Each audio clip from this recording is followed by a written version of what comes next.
আমার চেহারা দেখার জন্য যারা এসেছেন, change your intention right now, নিয়ত পরিবর্তন করেন। বাংলাদেশে ভাইরাল বক্তার দাম বেশি দেওয়া হয়, আসল আলেমের দাম বাংলাদেশে দেওয়া হয় না। আপনি আমাকে বাদ দিয়ে একজন মাদ্রাসার মুহাদ্দিস নিয়ে আসেন, মাত্র 100 লোক পাবেন, তার বেশি পাবেন না। This is my challenge. মানুষ চেহারার পাগল, ফেমাসিটির পাগল। কার ফ্যান ফলোয়ার্স বেশি, সে হচ্ছে বেশি যোগ্য। আরে বেটা, ফ্যান ফলোয়ার্স বেশি হয় যদি যোগ্যতার প্রমাণ হতো, হিরো আলমের মতো সফল তো বাংলাদেশে আর কেউ হতে পারতো না। ওরা যদি আসলেই মুসলমান ঘরের সন্তান হয়, they will be keep quiet, ওরা চুপ হয়ে যাবে। দেখা যাক ওরা আসলেই মুসলমান ঘরের সন্তান কিনা। এক, আস্তাগফিরুল্লাহ, আস্তাগফিরুল্লাহ, আস্তাগফিরুল্লাহ। দুই, আস্তাগফিরুল্লাহ। তিন, গাজীপুরবাসী একটা কথা সিরিয়াস হয়ে বলছি, খবরদার এই চিৎকার চেঁচামেচি সেলফি, আই ডিসলাইক ইট আ লট। এটা আমার এই মুহূর্তে পছন্দ নয়। ওয়াজ বুঝতে হবে, আমল করতে হবে। আজ আমাদের আলোচনার সেন্ট্রাল থিম বা সাবজেক্ট ম্যাটার, মূল আলোচ্য বিষয় হচ্ছে তাওয়াক্কুল তথা আল্লাহর উপরে ভরসা। এবার গাজীপুরবাসীর উত্তর দেওয়ার পালা। আজ গাজীপুর কোনাবাড়ির এই মাহফিলে আমাদের আলোচনার সেন্ট্রাল থিম বা সাবজেক্ট ম্যাটার, মূল আলোচ্য বিষয় হচ্ছে তাওয়াক্কুল তথা আল্লাহর উপরে ভরসা। এবার আপনাদের পালা। আমি বলবো আরবিটা, আপনারা বলবেন বাংলাটা। দেখা যাক আপনারা আমার কথা বুঝেছেন কিনা। তাফসীরের বিষয় হচ্ছে তাওয়াক্কুল তথা আল্লাহর উপরে ভরসা। আওয়াজটা 100-তে 100 ভাগ চাই। Let's repeat again, let's give you another chance. আমি আরেকবার সুযোগ দিচ্ছি, মায়েরা পর্যন্ত বলবেন, তবে আওয়াজ দিয়ে নয়, মনে মনে বলবেন। আমার যুবক ভাইয়েরা, মুরব্বী আব্বা জানারা অ্যাক্টিভ হয়ে যান। আলোচনার বিষয় হচ্ছে তাওয়াক্কুল তথা আল্লাহর উপরে ভরসা। আমি কোরআন থেকে আয়াত ভিত্তিক তাফসীর করা শুরু করছি ফ্রম দিস মোমেন্ট। আউযু বিল্লাহি মিনাশ শাইতানির রাজীম। ওয়ামান ইয়াতাওয়াক্কাল আলাল্লাহি ফাহুয়া হাসবুহু। Allah says in this ayah, whoever trusts in Allah subhanahu wa ta'ala, Allah is sufficient for him. আল্লাহ বলছে, যেই বান্দা সুখে দুঃখে আমি আল্লাহর উপরে ভরসা করতে পারে, আমি আল্লাহ একাই তার জন্য যথেষ্ট হয়ে যায়। সুবহানাল্লাহ পড়বেন না আপনারা সবাই? সূরাতুল বাকারা 286 নম্বর আয়াত।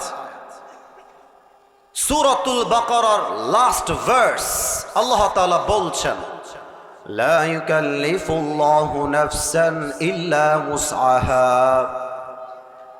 Allah doesn't test anybody beyond their power. আল্লাহ বলছেন, কখনো আমি আমার বান্দাকে তার সাধ্যের বাহিরে কোনো বোঝা চাপিয়ে দেই না। তার মানে যে কষ্ট আপনি সহ্য করতে পারবেন, যে কষ্ট সহ্য করার ক্ষমতা আপনার ভেতরে আছে, যে কষ্ট হজম করার বুকের পাটা আপনার ভেতরে আছে, সেই কষ্ট দিয়ে আপনাকে পরীক্ষা করছে একজন। আওয়াজ দিয়ে বলেন সবাই, তিনি কে? 3 নম্বর আয়াত। এই ছেলেটা কই যায় দেখো তো ওকে। তোর বউ পাবি না, তুই তোর বউ পাবি না। কত বড় সাহস তাফসীরের মাঝে চোরের মতো উঠে যায়। নো, কেউ যদি উঠে যায় তার লুঙ্গিটা টান দিয়ে ধরে বসায় দেওয়া লাগবে গাজীপুরের ভাইয়ারা। তবে লুঙ্গি যেন খুলে না যায়, সাবধান। 3 নম্বর আয়াত আল্লাহ তাআলা বলছেন, 10 নম্বর পারা, সূরার নাম হচ্ছে সূরাতুত তাওবাহ। কুল লা ইউসিবানা ইল্লা মা কাতাবাল্লাহু লানা। Oh my prophet, tell your ummah, whatever I have decided will must happen. and whatever I have not decided will never happen.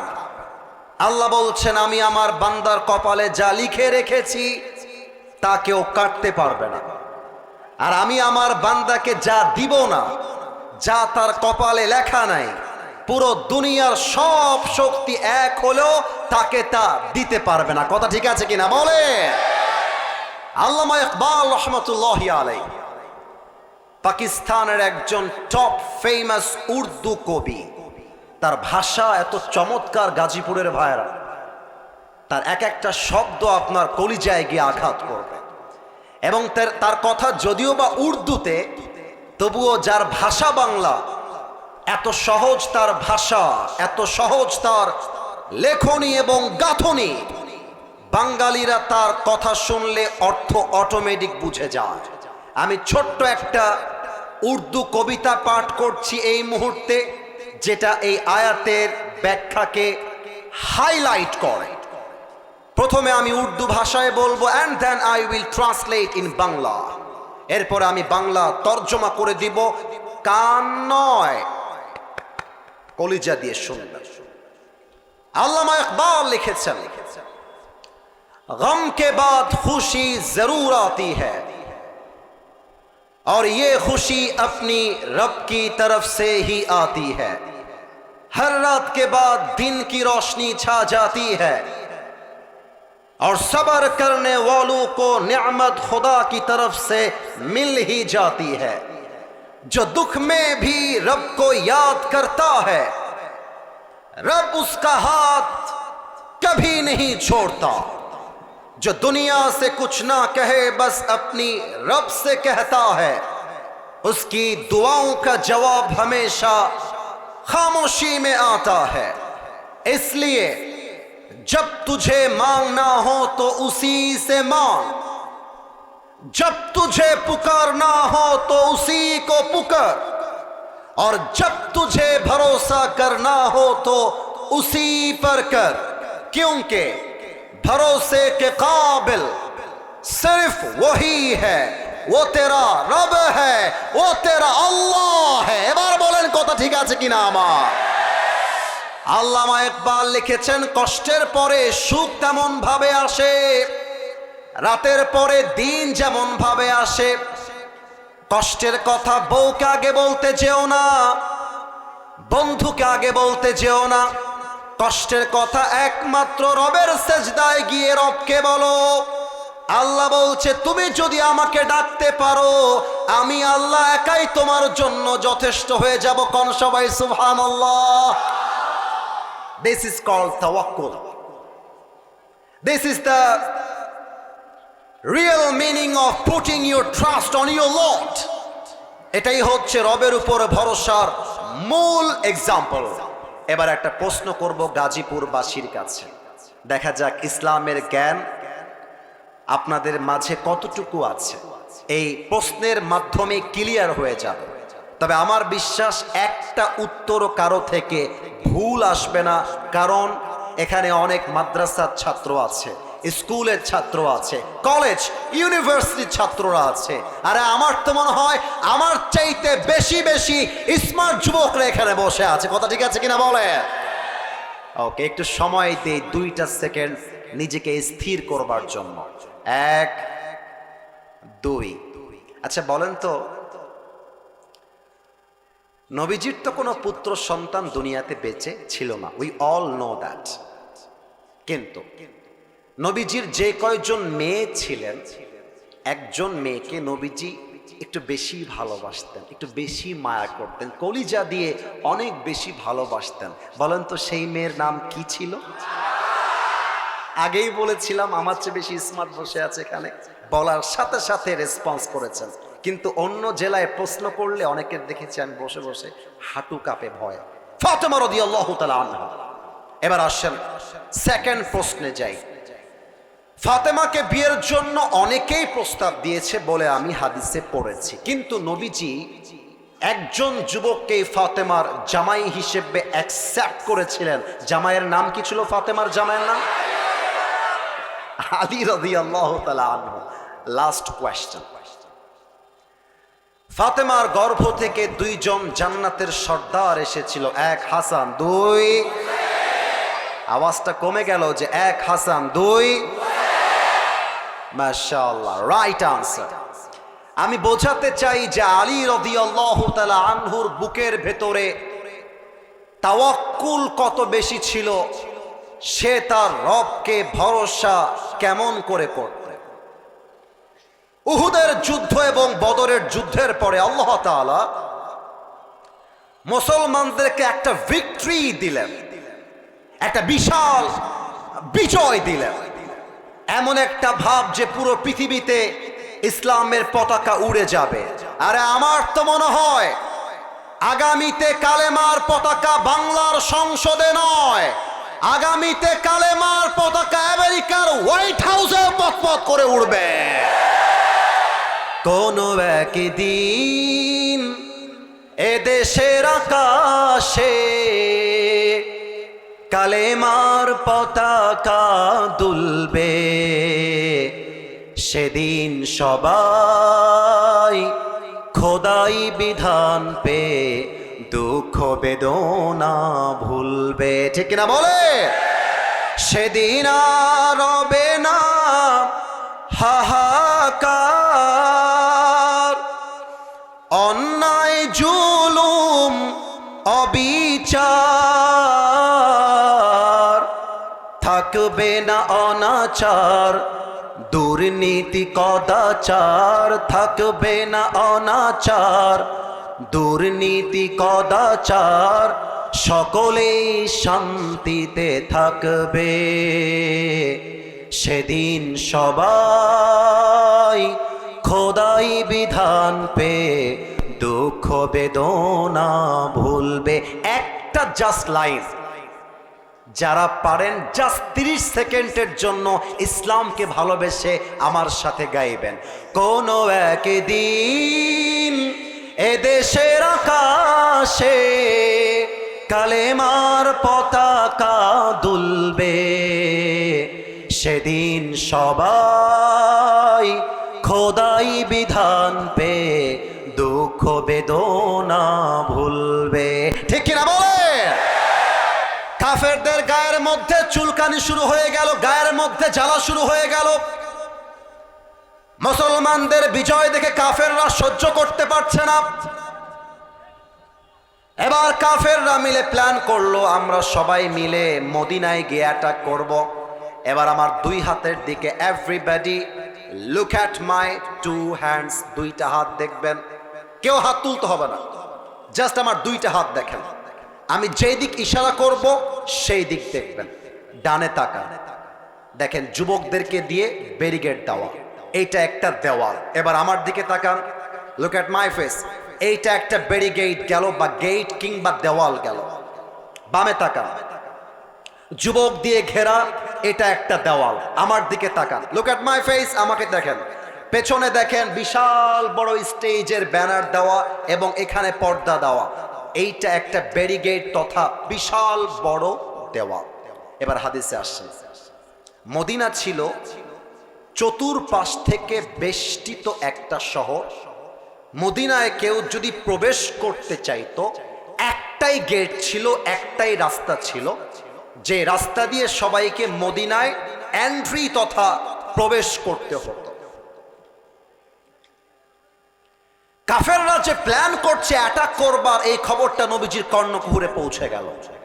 নবীজি সব সাহাবা একরামদেরকে এক মাঠে একত্রিত করলেন, বললেন সাহাবা একরাম শোনো, কাফেররা মদিনায় অ্যাটাক করছে, আমাকে তোমরা পরামর্শ দাও কাফেরদের এই অ্যাটাককে আমরা ডিফেন্স করব কেমন করে। এক এক সাহাবী এক এক পরামর্শ দিল। এক সাহাবী, তার নাম হচ্ছে সালমান ফারসি রাদিয়াল্লাহু তাআলা আনহু। আচ্ছা গাজীপুরবাসী, ডোন্ট মাইন্ড, আমার কথা কি বোঝা যায় নাকি যায় না? এদিকে উত্তরটা ভালো পেয়েছি, আপনাদের পাই নাই। আমার কথা কি বোঝা যায় নাকি যায় না? সালমান ফারসি বলছে, নবী আমার একটা চমৎকার বুদ্ধি মাথায় এসেছে। নবীজি বললেন কি বুদ্ধি আমাকে বলো তো। সালমান ফারসি বলছে, নবীজি ডানেও দেওয়াল, বামেও দেওয়াল, পেছনেও দেওয়াল, জাস্ট একটা রাস্তা মদিনায় আসার জন্য খোলা আছে। আমার পার্সোনাল পয়েন্ট অফ ভিউ হলো, আপনি এই পুরো রাস্তাটা কেটে একটা খাল খনন করেন। যদি খাল খনন করে দেন, পানি উঠে যাবে, কাফেররা চাইলেও একসাথে মদিনায় অ্যাটাক করতে পারবে না। যেই পরামর্শ সেই কাজ। সাহাবা একরাম সবাই মিলে খাল খনন করা শুরু করে দিয়েছে। কাফেররা যখন কয়েকদিন পরে মদিনায় অ্যাটাক করতে এসেছে, দেখছে মদিনার সামনে প্রবেশ পথে বিশাল লম্বা পানির খাল খনন করা। কাফেররা দেখে অবাক হয়ে গেছে, আরে বাবা, অল্প সময় এই খাল খনন করলো কেমন করে? How come it possible? এটা কেমনে সম্ভব? কাফেরদের একজন বীর বাহাদুর, নাম হচ্ছে, মুখস্থ করে নেন, আগামীতে কাজে আসবে, নাম হচ্ছে আমর বিন মারহাব।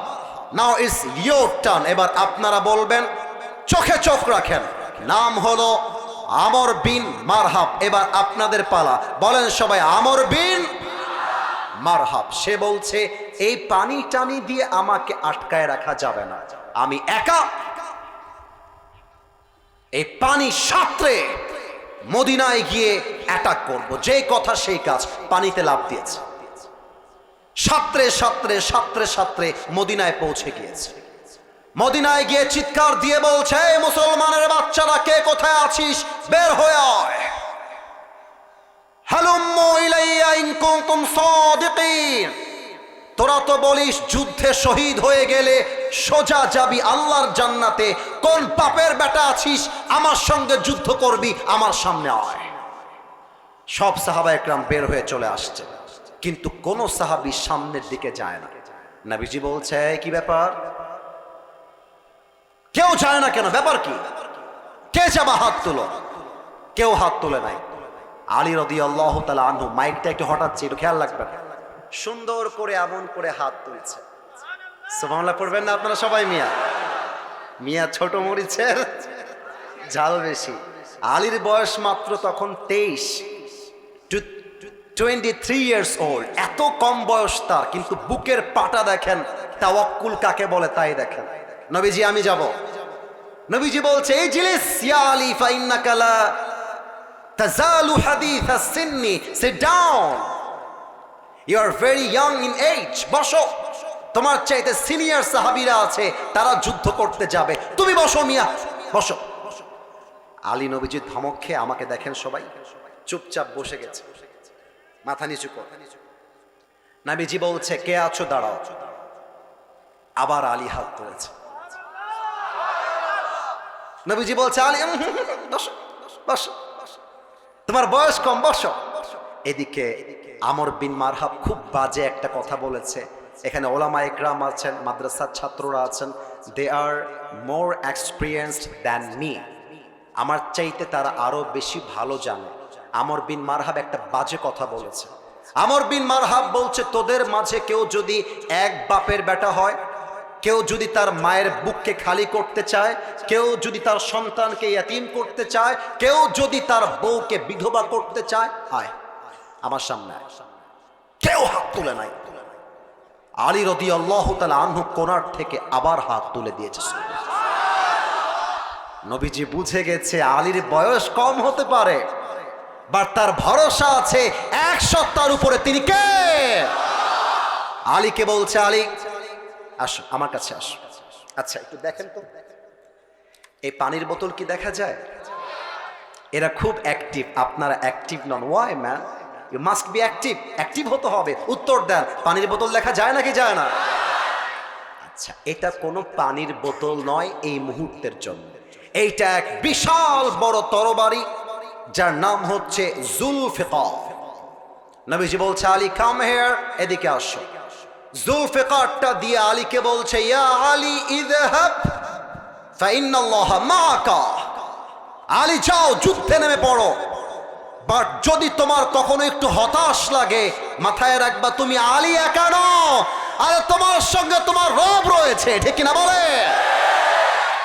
এবার যে হাদিসটার পার্টটা বলবো, আমাকে একটু পেছনে যাওয়া লাগবে, এই সাউন্ডটা হালকা কানে কম যাবে। কিন্তু যদি আপনি আমাকে দেখে থাকেন কিংবা দেখতে থাকেন, হাদিস বুঝতে কোনো সমস্যা হবে না।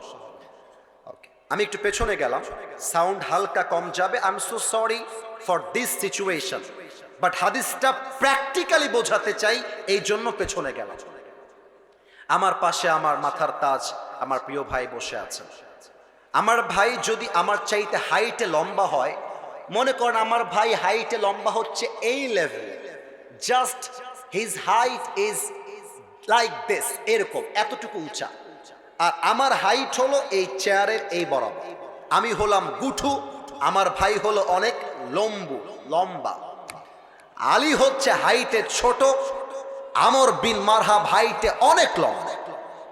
তো আমর বিন মারহাবের সামনে যখন আলী এসে দাঁড়িয়েছে, আমর বিন মারহাব যদি আলীকে দেখতে চায় চোখটা নিচু করতে হবে। Doesn't make any sense. একটা সামান্য ড্রোনের কাছে পাগলা হয়ে গেল। তো একটা মেয়ে দেখলে তোমরা কি করবা তোমরা ঢাকা শহরে থাকো, তোমরা একটা ড্রোন দেখে এরকম গ্রামের চাচতো ভাইয়ের মতো হাত দেখাইতেছে। What's the hell you are doing there man? What is this? আমার চোখে চোখ রাখো না, it's not a joke, I am very serious. আমার চোখে চোখ রাখো, ড্রোনের কাজ ড্রোনকে করতে দাও, আমার দিকে তাকা। আলী তার সামনে এসে বুকের পাটাকে উঁচু করে দাঁড়িয়ে গিয়েছে। আমর বিন মারহাব তার দিকে তাকিয়ে বলছে, ভাষাটা বোঝার চেষ্টা করবেন, মান্নাং তাইয়ুহাল গোলাম। যদি আমরা বাংলা ভাষায় এটাকে ট্রান্সলেট করি, ব্যাপারটা এরকম হবে, এই বাবু তুমি কে গো? এভাবেই আমর বিন মারহাব আলীকে টিটকারি করছে। এটা আমার চাইতে আলেম ওলামা আরো ভালো বুঝবে। টিটকারি, মান্নাং তাইয়ুহাল গোলাম, হু আর ইউ বেবি, তুমি কে গো? তো আলীর গায়ে রক্ত গরম হলে কি হবে? আলী চুপচাপ ভদ্র ভাষায় বলছে, আনাল্লাযী সাম্মাতনি উম্মি হায়দারা, আমি হলাম সেই যুবক যাকে তার মা নাম রেখেছে হায়দারা। পরে আমি ব্যাখ্যা পড়লাম হায়দারা মানে আসলে কি। আমি লুগাত খুলে দেখলাম হায়দারার অর্থ হচ্ছে এমন এক সিংহ, যখন সে বনে গিয়ে অ্যাটাক করে, যতক্ষণ পর্যন্ত শিকার না হয় তার অ্যাটাকটা থেমে যায় না। আল্লাহু আকবার। তো আমর বিন মারহাব এই কথা শুনে একটা মুচকি হাসি মেরেছে, বলছে, ও তুমি হায়দারা? আরে বেটা, তোর আসল নাম কি তাই বল। এবার আলী বলছে, ইসমি আলী, আমার আসল নাম হলো আলী। আমর বিন মারহাব এটা শোনার পরে চোখটা উপরে উঠে গেছে, বলছে, আলী? আলী বিন আব্দুল মুত্তালিব? এই তোমার বাবার নাম কি আব্দুল মুত্তালিব? বলছে, না না, আনা আলী বিন আবি তালেব, আমি আবু তালেবের ছেলে আলী। বলছে, হায় হায় হায় ভাতিজা, তোমার বাপ তো আমার ভাই লাগে, ভাতিজা তুমি এখানে কেন? যাও যাও যাও। এই ভাতিজা শোনো, আমি কোনো বাচ্চার গায়ে হাত তুলি না, যাও চলে যাও। এবার আলী আর রাগ কন্ট্রোল করতে পারে না, বলছে, বেটা তুই বাচ্চা কারে বলিস? খালি আয় না আমার কাছে, যুদ্ধ করতে আসলে এমন এক কোপ মারবো তোর কল্লা 40 হাত দূরে গিয়ে পড়বে। আল্লাহু আকবার। এই কথা শোনার পরে আমর বিন মারহাবের মধ্যে গায়ের মধ্যে রক্তে আগুন ধরে গেছে। বলছে, আয়, কত ধানে কত চাল তাই দেখা যাবে, খালি আমার সামনে আস। কিন্তু আলী রাদিয়াল্লাহু তাআলা আনহু এক মারাত্মক কথা বলেছেন সেই মুহূর্তে। আচ্ছা, একটা কথা জিজ্ঞেস করতে চাই, যদি আপনারা স্বৈরাচারের পক্ষের লোক না হন, জবাব দিবেন হুঙ্কার দিয়ে। বলেন তো, দেশটা যখন প্রথমবারের জন্য স্বাধীন হওয়ার দিকে যেতে শুরু করেছিল, রংপুরের একজন যুবক তার বুকের তাজা রক্ত দিয়ে শহীদ হয়েছিল। যুবকটার নাম কি? আরো জোরে, যুবকটার নাম কি? এই প্রশ্ন আমার গাজীপুরের ভাইদের কাছে। এই শহীদ আবু সাইদ কি রাস্তায় বের হয়ে কারো বুকে গুলি করেছিল? এত আসতে বলেন, করেছিল? কাউকে গিয়ে চাকু মেরেছিল? শহীদ আবু সাইদ জাস্ট একটা দাবি করেছিল, কোটার পরিবর্তন চাই, কোটার সংস্কার চাই, দ্যাটস ইট। কিন্তু আপনি যখন আমার ভাইয়ের বুকে গুলি করেছেন, এই গুলি তার গায়ে লাগে না, এই গুলি 18 কোটি মুসলমানদের কলিজায় গিয়ে আঘাত করেছে। আমরা কাউকে মারতে চাই না, কিন্তু যদি কোনো হাত আমার উপরে আগ বাড়িয়ে উঠতে চায়, ওই হাতকে মুসলমান ভেঙ্গে গুড়িয়ে দেয়। এটার নাম ইসলাম। মুসলমান কখনো ফার্স্ট অ্যাটাক করে না, মুসলমান ডিফেন্স অ্যাটাক করে। এটাও ভারতের জন্য মেসেজ। ভারতরা আমাদের স্বাধীনতাকে স্বীকারই করতে চায় না, তারা আমাদেরকে গোলাম মনে করে। তাদেরকে বলবো, যদি তোমরা তোমাদের দেশ থেকে, বাংলাদেশ থেকে পালিয়ে যাওয়া আসামিদেরকে ছেড়ে না দাও, নরেন্দ্র মোদী তুমি যদি তোমার বউকে বাংলাদেশে না পাঠাও, এই বাংলার মাটির থেকে ভারতের এম্বাসি আমরা গুড়িয়ে ফেলবো। যুবক ভাইরা, আমরা দেশ স্বাধীন করেছি দিল্লির গোলামি করবার জন্য নয়, আমরা দেশ স্বাধীন করেছি ভারতের গোলামি করবার জন্য নয়। এই দেশের মাটিতে আমরা ট্যাক্সের পয়সা দিয়ে বসবাস করি, সহ্য করা যাবে না। যুবক ভাইরা, আলী বলছে, তুই আগে আমাকে মার, then I will defence attack on you. আগে তুই আমাকে মার। এবার আমর বিন মারহাব পেছনে গেছে। Two legs are attached together. এটা যুদ্ধের কৌশল। It's the strategy of battle. যুদ্ধ যারা করবে কৌশল জানতে হবে যে আপনি অ্যাটাক করবেন কেমন করে। আমর বিন মারহাব পেছনে গিয়েছে, দুইটা পা একসাথে করেছে, জাস্ট লাইক দিস। তরবারিটা সামনের দিকে এভাবে নিয়েছে, একটা লাফ দিয়েছে। আলী রাদিয়াল্লাহু তাআলা আনহুর ডান কাঁধে এক বিশাল আঘাত করেছে, আর আলী তার ঢালটা ডান কাঁধে ধরে চিৎকার দিয়ে বলছে, হাসবুনাল্লাহু ওয়া নি'মাল ওয়াকিল, নি'মাল মাওলা ওয়া নি'মান নাসির। যে আঘাতে আলীর দেহটা দুই আটখান হয়ে যাবে, আল্লাহর উপরে তাওয়াক্কুল থাকার জন্য আলীর দেহ কাটবে তো দূরের কথা, আলীর জামা পর্যন্ত আঘাতটা স্পর্শ করতে পারে না। এবার আলী বলছে, আমর বিন মারহাব সোনামণি, এবার তুমি রেডি হয়ে যাও, এবার তুমি রেডি হও। আলীর যখন একটা চুল বাঁকা করতে পারে নাই, বাস আমর বিন মারহাবের মধ্যে কলিজা ধুক ধুক ধুক ধুক ধুক করা শুরু হয়ে গেছে। এবার আলী রাদিয়াল্লাহু তাআলা আনহু he has taken just one step back, একটু পেছনে গেছে, পাটা একসাথে করে তরবারি সামনে নিয়ে জুলফিকার তুলে নারায়ে তাকবীর আল্লাহু আকবার বলে আমর বিন মারহাবের মাথার উপরে একটা কোপ দিয়েছে।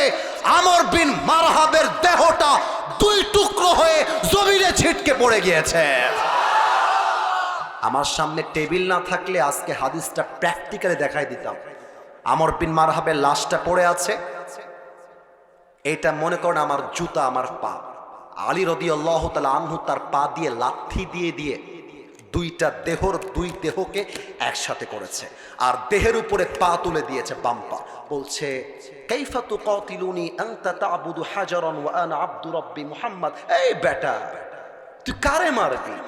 তুই বেটা মূর্তির পূজারী, তুই বেটা পাথর পূজারী, তুই বেটা মূর্তির সামনে মাথা ঝুকাস। আমার এই মাথা একমাত্র রবের সামনে ঝুঁকে তোর মতো মূর্তির পূজারী, আমার মতো তাওয়াক্কুলকারী ব্যক্তির একটা চুল বা করবার ক্ষমতা তোর কাছে নয়। অতএব আপনারা দেখেছেন জামাত ইসলাম, হেফাজতে ইসলাম, চরমনাই সহ বিভিন্ন দল আমরা ঐক্য জোট করেছি, হাতে হাত রেখেছি। অনেকে আমাদের দিকে আঙ্গুল দিয়ে বলবে মাদ্রাসার ছাত্ররা মানুষের দানের টাকা খায়। তারা আমাদেরকে বোঝাতে চায় আমাদের কোনো ব্যবসা নাই। তারা আমাদেরকে বলতে চায় মৌলবাদী এই দেশে চলবে না। আল্লামা সাঈদী বলেছিলেন, মৌলবাদী বললে আমরা মোটেও রাগ করি না, কারণ মৌল আসছে মূল থেকে। মূল মানে কোরআন, মূল মানে হাদিস, মূল মানে আল্লাহ, মূল মানে হিজ লাস্ট মেসেঞ্জার মুহাম্মদ সাল্লাল্লাহু আলাইহি ওয়াসাল্লাম। যারা আমাদেরকে মৌলবাদী বলে গালি দাও, আমরা হলাম মূলবাদী, তোমরা সব আগাবাদী। আর মাথায় রাখতে হবে, গাছের আগায় শক্তি বেশি নয়, গাছের গোড়ায় শক্তি বেশি হবে। যারা গাছের আগায় বসে আছো, চুপচাপ বসে থাকো। বেশি বাড়াবাড়ি করলে 16 কোটি মানুষ মিলে গাছের গোড়ায় একটা ঝাঁকুনি মারবে, মামুর বাড়ি দিল্লি গিয়ে পড়বা, দিল্লি গিয়ে তারা পড়েছে।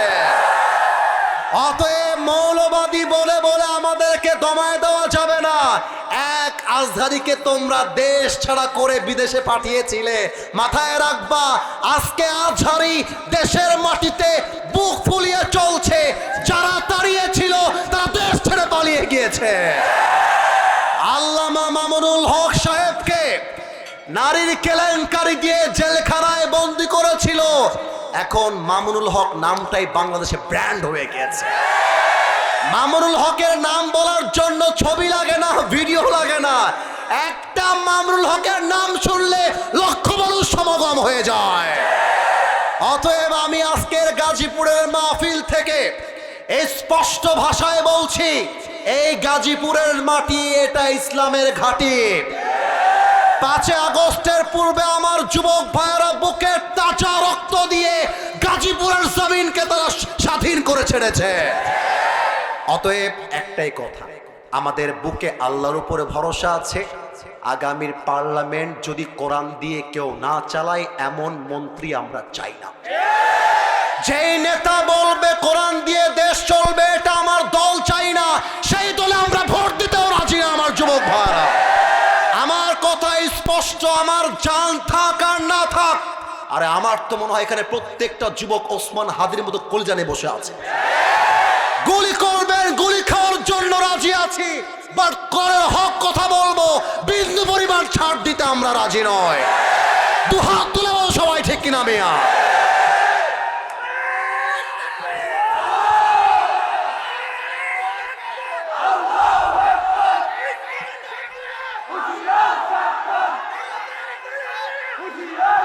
আমার প্রিয় গাজীপুরবাসী, আমাকে আমার কথা শেষ করতে দেন। I'm going to end my speech right here. আমি এখনই আমার কথা শেষ করতে চাই। আলেম ওলামাদেরকে বলবো, আগামীতে ইসলামের দেশ গড়বার যে সুযোগ পেয়েছেন, আগামী 50 বছরে সেই সুযোগ আর আসবে না। অতএব কওমি আলিয়া ভুলে যান, জামাত ইসলাম চরমোনাই ভুলে যান, হাতে হাত রাখেন। আগামীর বাংলাদেশ ইসলামের বাংলাদেশ, আগামীর বাংলাদেশ আলেম ওলামার বাংলাদেশ, আগামীর বাংলাদেশ দাড়ি টুপিওয়ালাদের বাংলাদেশ, ঠিক কিনা বলে? আল্লাহ যেন সবাইকে কবুল করে, পড়ে সবাই আমিন। সবাই 2 হাত তোলেন, তাকবীর দিয়ে দোয়া হবে। নারে তাকবীর, নারে তাকবীর। আমাদের একজন ভাই শাহ আলম বকশী দাড়িপাল্লা গাজীপুর 1 সালাম জানিয়েছেন, আল্লাহ ওনাকে নেক হায়াত দান করুন, পড়েন সবাই আমিন। দোয়া হবে 1 মিনিটে, আমরা চলে যাব ইনশাআল্লাহ। একটু দোয়ার জন্য হাত তুলি। আলহামদুলিল্লাহি রাব্বিল আলামিন ওয়াসসালাতু